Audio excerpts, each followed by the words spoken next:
Now, if indeed the Trump administration aims at leading an international effort to facilitate Israeli-Palestinian peace, it should take into consideration lessons drawn from past experience and past failures and adopt a three-pronged approach.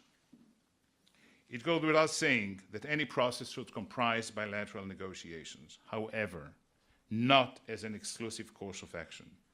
It should simultaneously promote tracks of regional dialogue within the framework of the Arab Peace Initiative and independent constructive steps.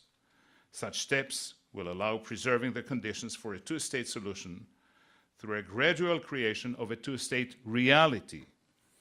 They can take the form of political interim agreements, gradual processes with transitional phases along with a pragmatic, uncompromising approach to counter terrorism and violence. And finally, tangible traction on the ground should be simultaneously promoted, enabling a bottom-up progress to sustain any political dialogue on any of the tracks. The international community should differentiate between the main settlement blocks, Jerusalem, and the settlements in the rest of the West Bank. About 80% of the settlers reside in the main blocks of settlements, and those blocks would be eventually incorporated within the final borders of Israel under any kind of arrangement. Trump should aim for a firm commitment by the Palestinians not to internationalize the conflict by condemnation of Israel in international fora or promoting boycott campaigns and to fight incitement to violence and glorification of terrorism against Israelis and Jews. In addition to the above, President Trump is well positioned to recognize that economic development in the Palestinian territories is indispensable for shaping the region's stability.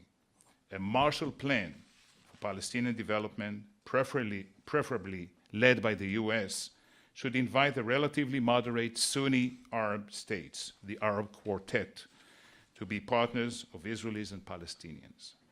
It should promote meaningful economic access for Palestinians to Area C in the West Bank, territory that makes up 60% of the West Bank, and concretize plans for the reconstruction of Gaza based on rock-solid arrangements in the security-wise and within this framework of a regional diplomatic effort. Process-wise, it is essential to change that nothing is agreed until everything is agreed. This was the paradigm for the Camp David, the Taba, and the Annapolis processes, as well as the Kerry Round. Into what has been agreed should be implemented.